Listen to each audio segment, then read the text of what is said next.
Welcome to another episode of the Grim and Bloody Podcast. Tonight we are happy to kick off our Spooky Empire Film Festival series that kicks off October 27th.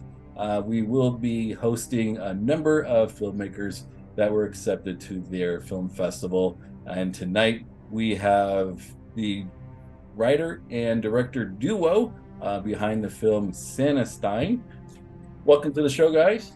Thank you. Thank you. We have Thank you. Benjamin Edelman and Manuel Chameleon. I hope I pronounced your last name right, Manuel. Yes. Yeah. Well done. Excellent. Thank you for taking the time and coming on the show and talking about your film. So it's screening opening night at Spooky Empire. Obviously, it's in the film festival circuit, so we will avoid spoilers wherever possible here. And we will, as I like to say, we will sell the sizzle. We will sell the reason why you're going to want to go to Spooky Empire in Florida to watch your film among many of the other wonderful ones that have been lined up.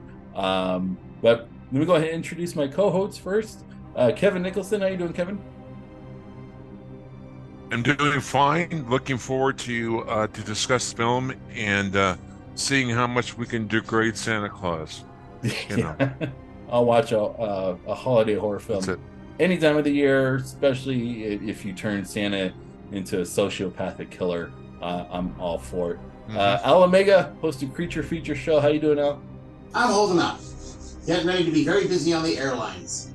Oh, yes, because Al Omega will be in Spooky Empire. He'll be recording the Grim and Bloody Podcast. Thank you so much, Al, for taking time and going out there and representing the podcast. It's very much appreciated. Yes. I don't know which filmmakers we're going to have lined up for you, but you will have your customary table. You will most likely be in the lobby. My first time is customary. Yes. But let's put the focus back on our two guests tonight, Benjamin and Manuel. Once again, thank you for coming on. And we'll jump right into Santastein. I know we have some questions prepared. But my first one is, why the heck Santa? Why Santa? Everybody does Santa, but this one was done differently. Tell me what inspired you to say, you know what, let's do a Christmas horror film. We're going to do Santa. We're going to throw some Frankenstein elements in there. How'd that start? Well, Ben, if you don't mind, I'll go ahead and take point of this. So there's a number of reasons why we wanted to make this particular movie, but the main question I think the most important one is Ben and I realized that for whatever reason, every time we were watching, a Christmas horror movie involving Santa, there was always some kind of Santa derivative, some guy dressed up as Santa, some Santa animatronic, but like no one ever really went ahead and made Santa himself like the killer. It's a killer Santa Claus. So what Ben and I were thinking about is like, okay, like what circumstances could we put Santa through that would make this a tale of vengeance for him? Well, what story elements can we pull from that? So I had been wanting to make a Frankenstein movie for a really long time, and then the opportunity presented itself for us to make a Christmas movie instead. And I turned to Ben and I was like, okay, Ben, can you compromise with me here? How about we blend the two, make a Frankenstein Santa, a Santastein, if you will. And that was the origin of the idea to begin with. But yeah, I would say it mostly stemmed from the idea of wanting to just go ahead and commit to making Santa the full-on killer. He's got a little twist here and there, so he's not fully the original Santa, but the spirit of it is still the same. Yeah, I mean, I think, Frankenstein is a heavily referenced, story. People will always recognize elements pulled from that classic story. So to be able to take some of our favorite elements from Mary Shelley's story to kind of apply it to just something goofy and funny and absurd is kind of what we wanted to go for here. We wanted to make it funny. Now, see, I'll take it a step further. That what I observed, that you not only pulled from Frankenstein for this film, but you also pulled there's elements from Halloween. There's elements from Wes Craven's Deadly Friend. I noticed, which is what you're about. It's about the young boy, the young man who recreates Santa basically tries to revive Santa because he, was instrumental. I mean, he plays a key part in the whole, story, and and so forth. So he has a personal reason why he's trying to revive Santa, and so forth. And similar to Wes Craven's, Deadly Friend, where the young scientist hero is trying to revive his girlfriend, and so forth. So I kind of felt that there was something there, but but Halloween was quite a bit. Were there other other influences for you two on this film, not just Frankenstein? Well, I mean, you hit it on the head with Halloween. I mean, for Yeah. those who see the Yeah. movie, there we do the shot, we do the opening shot. We had to do it, and we wanted to do it, and Sure. and Sure. But you also, you not only have the opening shot, but you have the security guard, or yeah, you have the cop who becomes determined. He has to be the guy that stops him, that stops Santa. So I'm thinking Donald Pleasance, Dr. Loomis, yeah, this whole thing, and some of the the bodies coming from the morgue and all this stuff. So there's one whole scene where the cop character gets out of the car, and he's like, puts on a vest, and he puts on, he arms himself, and it's like, this is Donald Pleasance all over, all over again. Definitely, I'm gonna stop this guy. This is gonna be my thing. I gotta save the day. Yeah, no, absolutely. I mean, you think of Halloween 4 too, with Return of Michael Myers. I love the end of that, when it's basically what the entire police department is just out of commission and gone to go after Michael Myers. I love that series, and we both, Manny and I too, love these small town vibe movies. Even extending past the horror genre, just kind of that small town feel. I know Manny has a few other influences that he probably brought to the table. But I'm a little controversial. My goodness, though, your budget on this, though, this does not look like a low budget film. Well, thank you. This does not look. I was noticing like some of the electric effects, the electricity, the lightning effects. I kept thinking, am I watching a low budget film, or am I watching Blumhouse? That's really flattering. That's flattering. We were gonna make this with the budget we had, or no budget. We had our crew ready to go. We had our cast. We had shooting dates set kind of before our Kickstarter went live. So we, for those out there who don't know, we funded this completely through Kickstarter. Kind of had the ball rolling, so we were going to make it with no money or a little bit of money. So thankfully, we were able to get a little bit in there. You made it look better than better than the budget. Then certainly. I think Manuel had a question on the previous topic. Manuel, right? You had a thought you wanted to put in? No, I mean, we were talking about inspirations, right. But I mean, I think we're well past that at this point. But I was going to say a quick one. In adult age, as a young growing spud of a filmmaker, for whatever reason, I was a big fan of the Friday the 13th genre. Oh, so my whole thing was I wanted Santa to have that kind of like Jason Voorhees looming energy. There's just something about him that's like so like big on screen. So like there's nothing you can do to him. So every time we were doing things, I would tell Ben, I'm like, hey, like however we frame this, like let's just make Santa be like he's a juggernaut. He's an unstoppable force. There's nothing like, if you see him in the room, like you're best off just turning around and running, because you're not this isn't Scream. You're not going to be able to punch the ghost face. Like you're screwed in that situation. So yeah, that's the 2 cents I had. But yeah, what Ben was saying about the budget is true. We were determined to go ahead and make this. I mean, the short film we had made that this is based on was actually one we managed to pull off for $300, but we had so much support from friends around us that we were able to pull together a 15-minute film. And Ben and I naively thought, okay, well, you know what? We were able to make 15 minutes at $300. Like maybe just a couple more, and we'll be able to make a full feature. So we had the right spirit, at least, for this. It takes a village, right? Well, that's great. Great. Go ahead, Al. Thank you. We were talking about the budget there, and I have to say, for the most part, there's no part of this that actually jumps up and says they didn't have enough money. When I watch a movie, I pay attention if there's that scene where you said, they just went cheap with this. Or I should say it a little bit differently. I accept a movie because many of the movies we watch are not high-budget movies. I accept a movie if it has a scene in it where they could have used more money. I get upset when I see a scene where they just get lazy and slap something in there because it was convenient. And I don't see that in this film.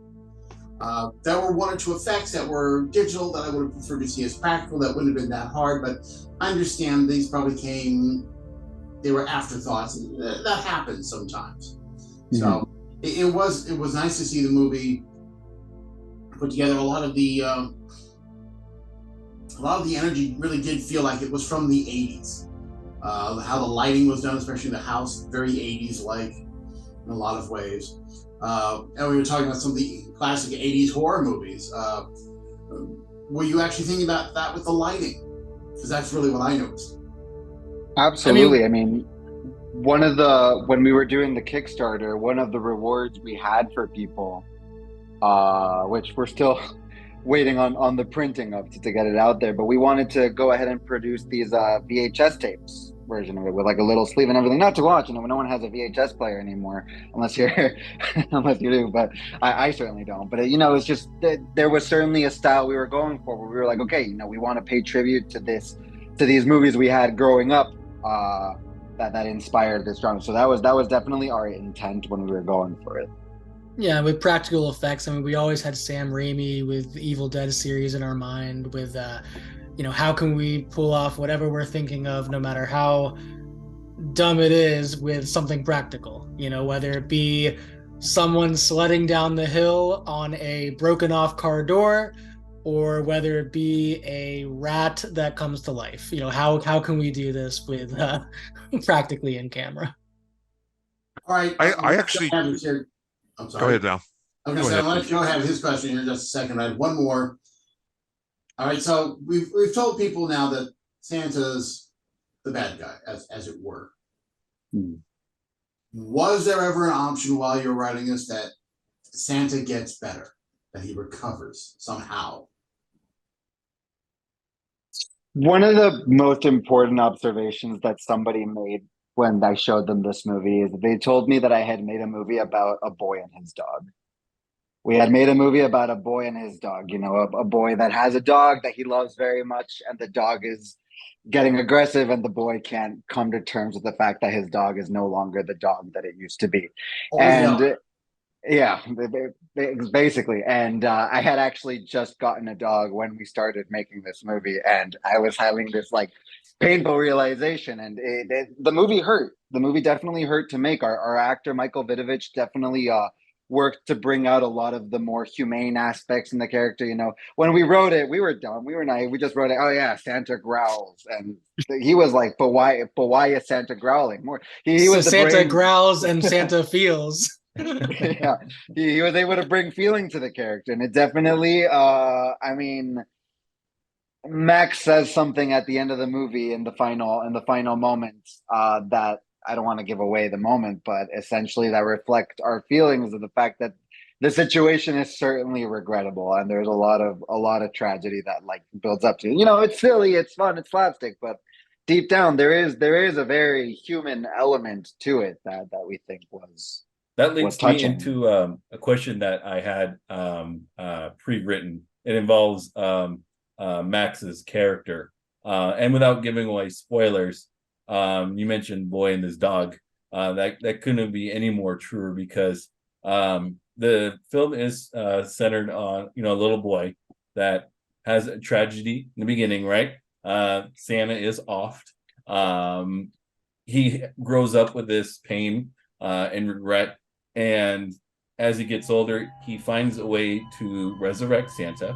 But the elation of bringing back Santa, though, is obviously short-lived, because Santa is actually more now like Mary Shelley's Frankenstein. And also, go ahead and talk about the actor who plays this, because he has quite the journey from beginning to end, played by Jared Jared Karakin. Karakin. Thank you. For such a young lad, he has to carry the movie pretty much quite a ways, all the way. So I want to hear a little bit about what you were looking for from the actor, and how you felt that he conveyed the different ranges of emotion leading to the end, and also talking about Santa and you making him this monster, this indomitable character. He has one small change that most other Christmas horror films, or even just Christmas films, get away from, and it's almost an unwritten rule. You want to tease that a little bit? You can start with either one. Yeah, I mean, I'll shout out to both Jared and Michael for Jared Karakin playing our lead, Max Causey, and Michael Vidovich playing Santastein the monster. And yeah, I mean, Manny touched on it, that Michael really brought a lot of humanity to the role. He, something that we always had in the script was that Santa still was remembering parts of being Santa. He is created with the brain of Santa Claus that Max has kept in his lab for all these years. So those pieces of him, of a happy, jolly figure that gives out presents, that is kind to kids, it comes, but he's also unstable. He is this monster. He is this killer. And what Jared, I want to say one thing about Jared is that his favorite actor is Nicolas Cage. And the one thing he always wants to do is, as he says, quote, go full Nicolas Cage. Unfortunately, that is not the role we gave him. But alas, he's still you go on YouTube really, and look for full Nicolas Cage, and it's crazy. Yeah. he really brought a lot of heart to it. He understood that this was a character that lost so much and was trying so hard to regain what he lost. But the character's all about letting go. It's about realizing that you have to not only bring others in, but let go the things that you once might have held so dear, which to him was this idea of kind of purity and safeness. And that safeness is ripped away partially by himself. And he doesn't have to reckon with that himself. He can allow others to help him. And Jared does a very good job at playing this outcast who slowly but surely brings people in.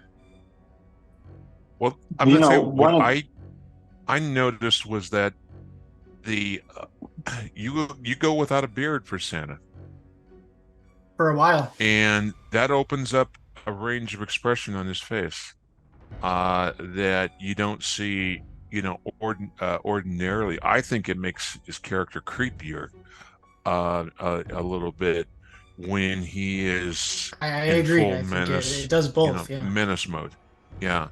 And so that to me, and there's also a certain sense of pathos when you look in his eyes and so forth.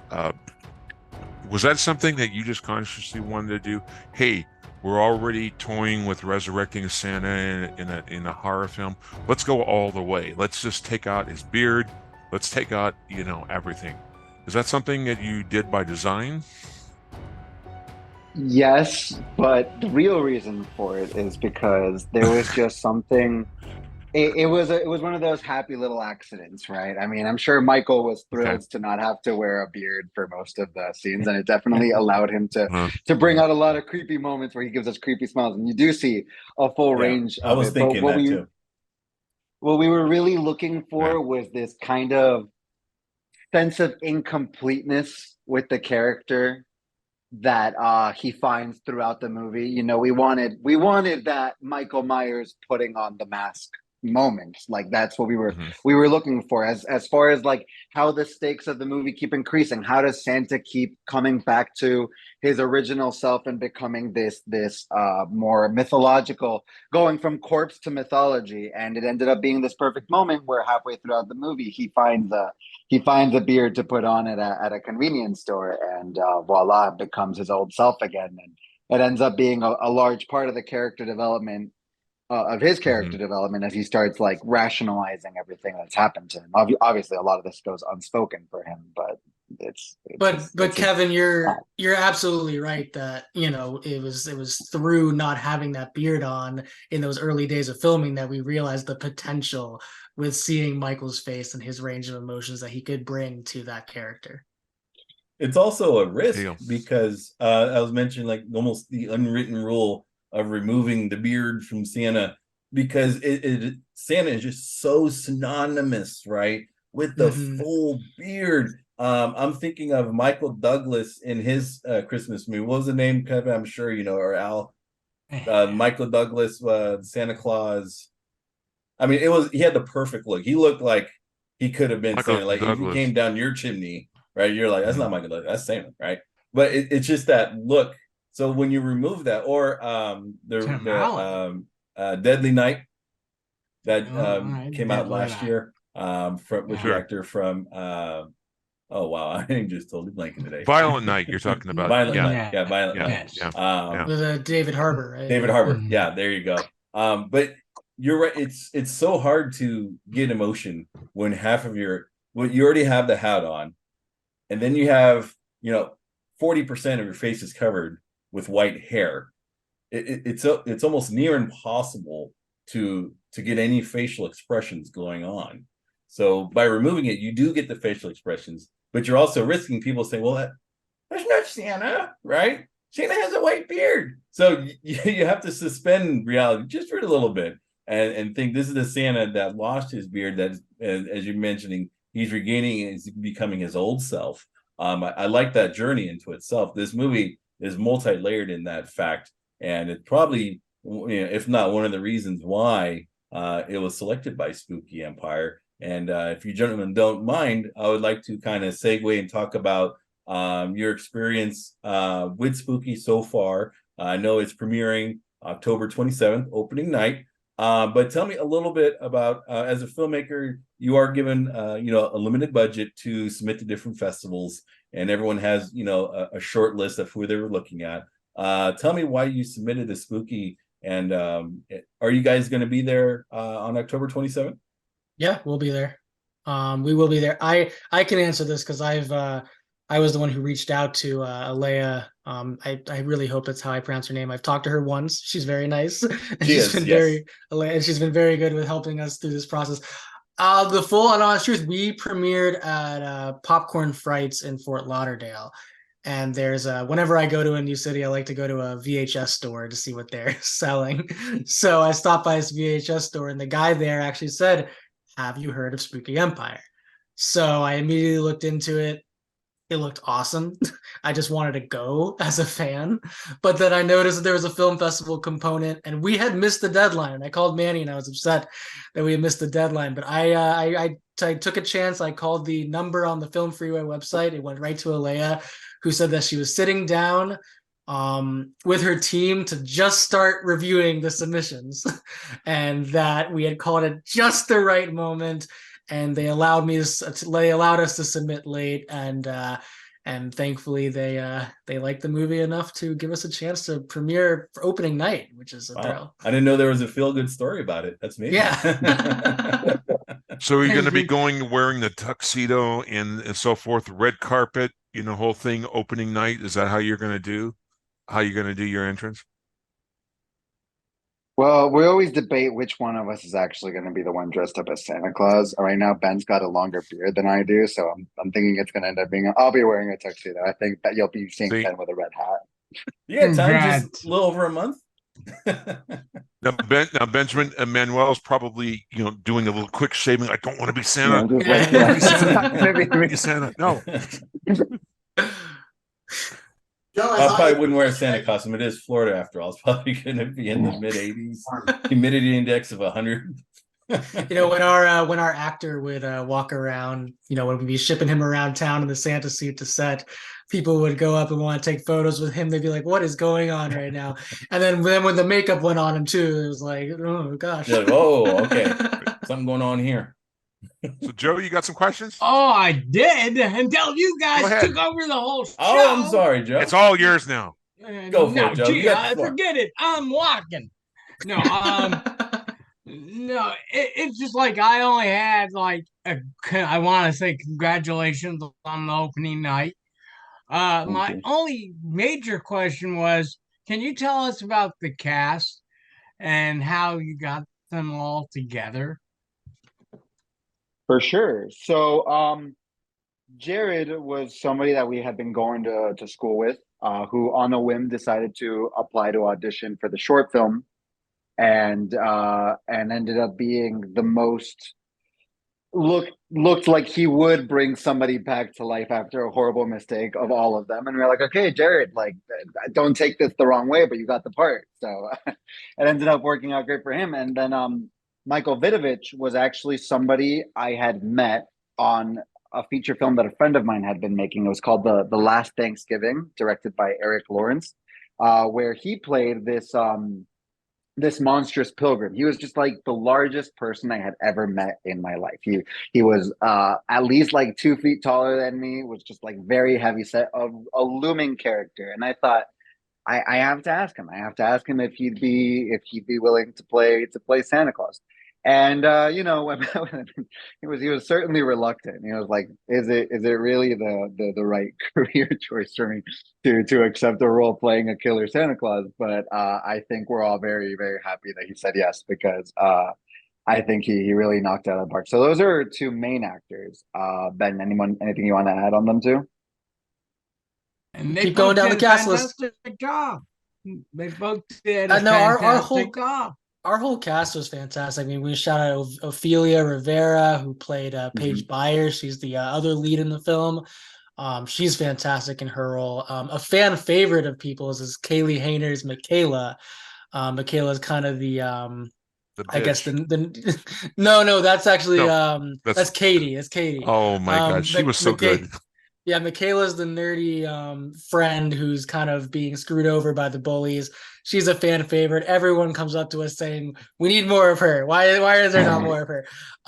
Damian Edwards, who plays Edgar, he's the makeshift cop, the morgue guy. He's fantastic. And then Fernando Morales and Heather Fish are round out the cast, as well with Leo Pereira, who's one of our producers. Manny, tell them how one of our producers landed one of the main roles here. Well, see, we were having a hard time finding someone to play the role of Peter, and then we turned to one of our producers, and we asked him, like, "Hey, would you be interested in helping us out with doing the part?" And he was like, "If it'll save us money, then yeah, I'll do the part." So, because here's the thing, he was the last role to cast, so we were doing some table reads with some of the people we had with us, and he would substitute in for that character. And the more we heard him do it, we were like, "You're the guy.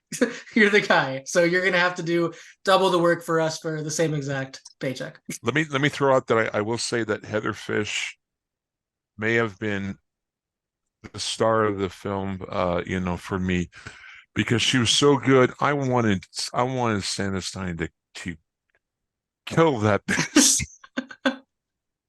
Her character, she is realistic. She's every, like, rich college age, young elitist, young elitist white girl, the white privilege kind of character, and she really plays it so well, and just a little over the top, but not so much that you really stand out as camp.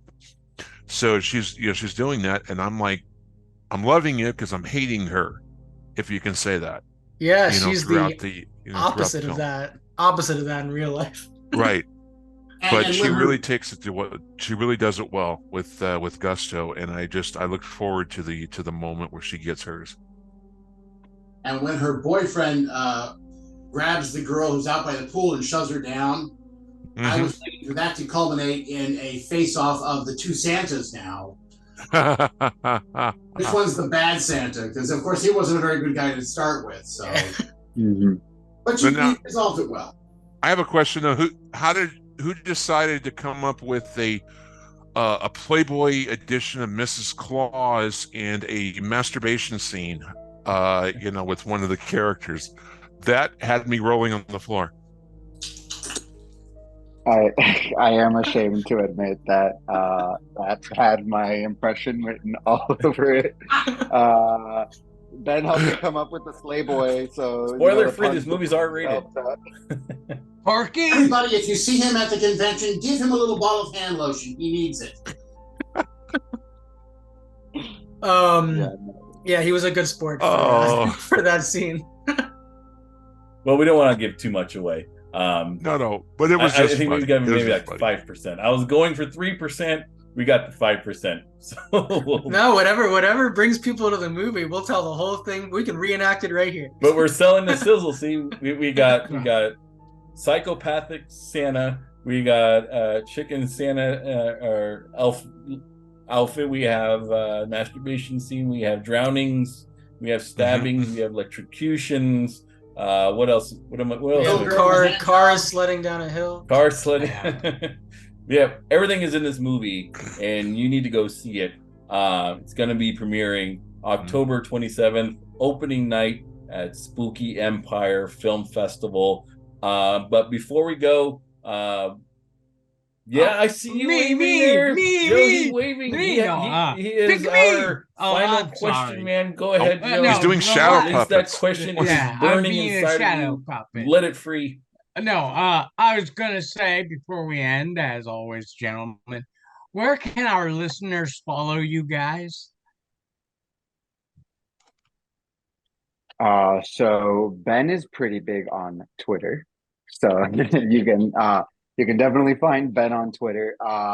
Our movie is pretty easy to follow on Instagram. You know, we do have a pretty big there's a lot of our artwork and a lot of our journey leading up to I love that stuff. Here, let me pull up our actual Kickstarter. It's a Santastein movie if you want to find us on Instagram. Yeah, perfect. Santastein movie. It has a lot of our Kickstarter journey on there and a lot of our BTSs in the tags because our producer was She's So Cool. Shout out to him. We haven't actually mentioned him this whole podcast. So he was actually as far as like glue is concerned, definitely made sure that the on-set culture was always going on. He was always going around and making behind the scenes like reels for each day of the production and making sure that everyone was like enjoying themselves and having fun. And I think ultimately it's a lot of that spirit that ended up making it through to the movie. So yeah, definitely if you go to our Instagram, we have a lot of stuff posted on there. Nice. And if you go to our YouTube, which you can find the same way, just searching Santastein, our producer, which she's edited, I think like 8 to 12 different vlogs of each day of shooting up to a certain point, because we actually had to split our filming in half. Nice. But we got a good part of it on video record. So I know Al mentioned it before. We don't get a lot of high budget films here, but he was impressed with the lighting. I was impressed, and I apologize for not mentioning this earlier. I was impressed with the camera work. I don't know what kind of camera you used, what kind of rigging. Looked maybe sometimes like a steady cam we used a man named Luis Affiuni. Used a man. There you go. The camera work was mainstream Hollywood level of professionalism. It was crisp, it was clear, it was smooth when it had to be. The framing was perfect. Those have the hallmarks of a film that had meticulous attention to the photography part, and we can appreciate that because it brings everything else out in the frame. So we don't have to worry about the shot is off on an angle. We see it all here. When you do independent film review, we see the full spectrum.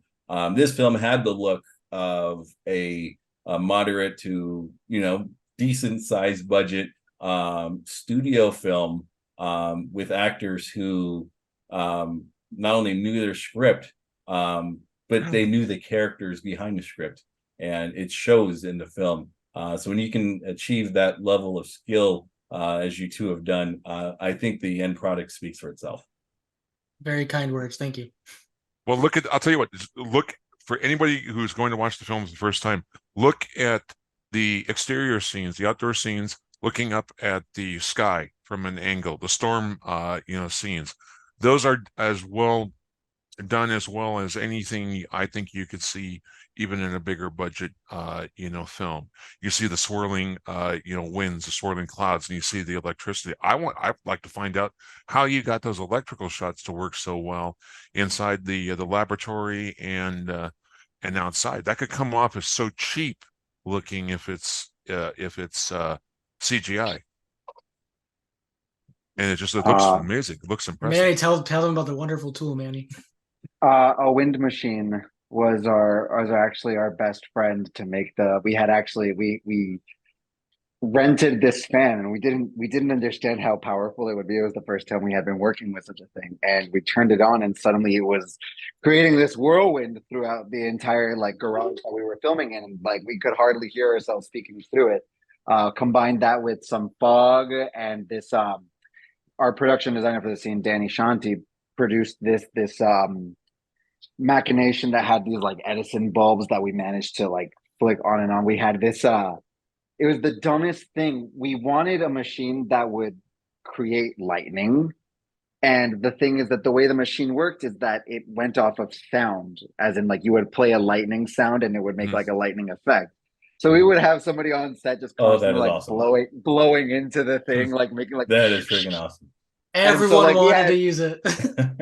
Yeah, everyone like, can I be on lightning? Can I be on lightning? That is awesome. God, we love horror. See what happens when you get some people on a set and you say, we need to figure this out. What can we do? This is how much money we got. We want this shot. And you figure it out and you start thinking outside the box. That's why we love horror, because you just get to see this crazy stuff. Congratulations on the film. Yeah. Al, do you want to take us out? Well, I had one more quick question. Oh, yeah. Oh, by all means, please. Okay. In the lab scene, there's a big switch he pulls, and that looks like that's actually connected to a high tension wire insulator, which I'm pretty sure it's not. Did that? I mean, it's a prop you made. Why did you make that? Well, you said it looked deadly, and we wanted it to look deadly. Okay, awesome. It's dangerous, kiddos. Don't touch it. I think he's muted. Oh, you're muted, Al. There you're good. Al. There you go. That's okay. There we go. It's weird. Every now and then a window pops up here. Well, with that, we're going to take this out. Everyone should watch your movie. I look forward to seeing you at SpookyCon. And I should be doing a podcast, so stop by and say hi. So with that, watch horror films. Keep America strong. That's our show. Thank you very much, Benjamin. Thank you, Manuel, for stopping by and talking about Santastein. Once again, October 27th, Spooky Empire Film Festival, part of opening night. Go see it. Yes. Have a good night, everyone. Thank you all very much. Have a good night. Thanks, guys.